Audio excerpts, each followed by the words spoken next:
in what is known way back in the prohibition times, a little place called the wettest county in America. So I'm in Franklin County, and a little town here is Rocky Mount. And there was a big moonshine business here. And one of the most famous ones was the Bondurant family, specifically the three Bondurant brothers. And they had, at the time, probably $5 million empire on moonshine. And it's also said that places like Chicago, Al Capone, New York, some of the five families were big customers of theirs. One of the big stories, legends, I guess, if you want to say, of the Bondurant brothers is that they were labeled the brothers that could never die. They were shot, stabbed. One of them had their throats cut, his throat cut, and they kept on living.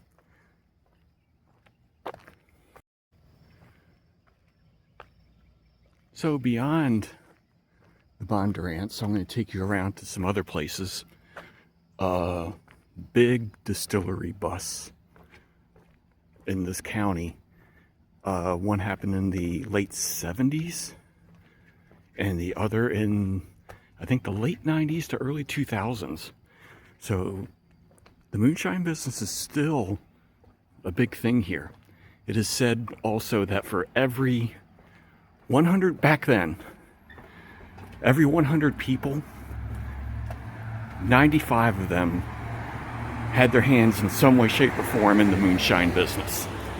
The only ones that didn't were the clergy or the pastors, but it is said that they provided the barrels that the moonshine was put in for transport. So this is a very nice tiny town. I'm just walking through the historic district right now. Pretty much got the whole place to myself. So what I'm going to do next is I'm going to take you to one of the bridges to where the two brothers that were doing a moonshine run were accosted by the sheriff's department by two deputies. And it's called the Magogie Creek Bridge, something like that. So I'm gonna hop back in the car here and go ahead and go over there, and I'll explain the situation a little bit further. Oh, also, there was a movie done about the whole thing with what's that actor's name? Shia LaBeouf. I'm not a big Shia LaBeouf fan. The movie's called Lawless. Also had Tom Hardy in it. It was, besides the little Hollywood twist they put on it, you know, for theatrical impact, and how they kind of tamed some of the happenings that was going on. It was a decent movie. I'll give him credit on that one. Even though I do think the guy's a wacko. Alright, so let's go and hop in on the in the car here and try to find that bridge.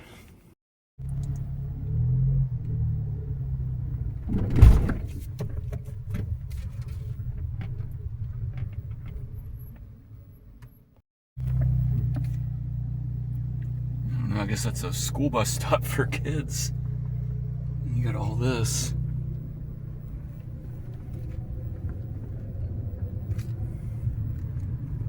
It's another roadside oddity.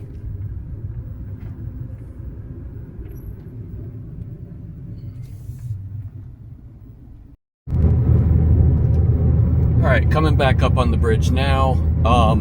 Of course, this was a covered one lane bridge.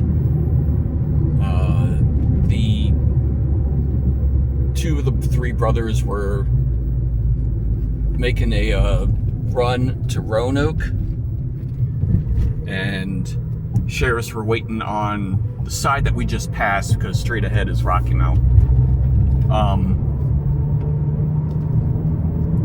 They came in, they tried to steal the moonshine load that they were delivering. The brothers got into an argument with them saying, look, your protection money has already been paid for. They said they didn't care. Shot the two brothers. Stole the shipment. Two brothers were then transported by the third brother that showed up a short time later and survived in the Roanoke Hospital. And then they went on a bloodbath. Movie does a pretty good depiction of the revenge that was happening. But yeah, so it happened right there on that bridge on this roadway, which I think I'm on 120, Route 120. All right, so now I'm going to take you over to another site here that was a big bust. Oh, also is how did they finally get caught and everything like that. Actually, it turned out that I guess it was not, we didn't have the DEA or the FBI back in the at that time period.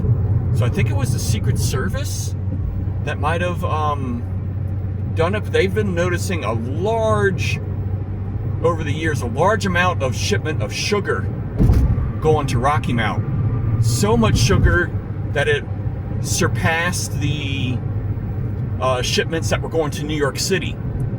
So they came down to investigate, and everything unfolded from there. Okay, so in the late 70s, you'll see this building right here.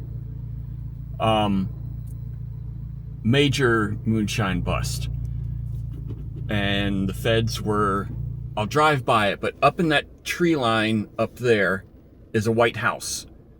So the feds bought that house and conducted surveillance, gathering information for months on this building right here.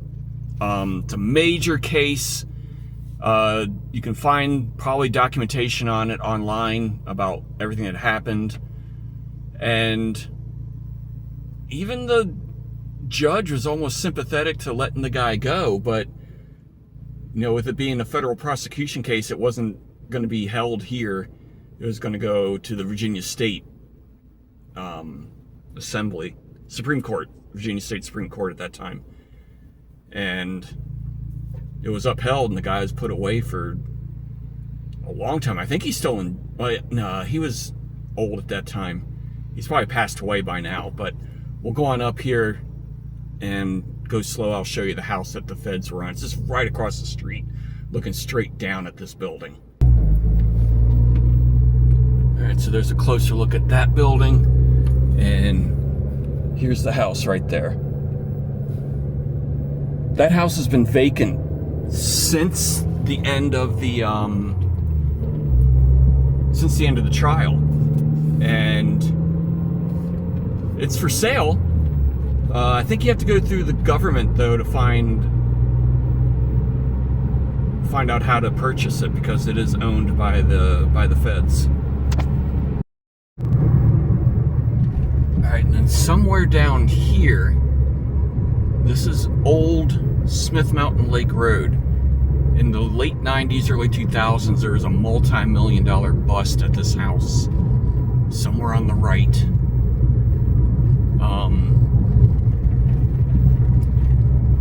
Living back in this way, there's a lot of huge houses. We're in the 4,000 section of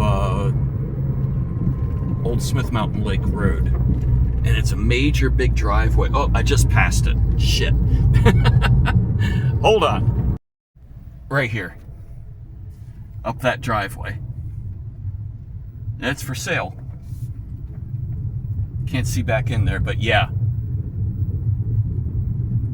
million bus back up in there. All right, well, that's about it. Thanks for watching. They do say that during the wintertime, when all the pine trees and leaves are bare, at night you look up on the mountains, you can see these flickerings of light. Those are stills that are active, and people still making moonshine up there on the hilltop. Like if you look up that way during the nighttime and stuff like that, you'll see little flicks of fire from the copper stills. All right, that's about it. Later.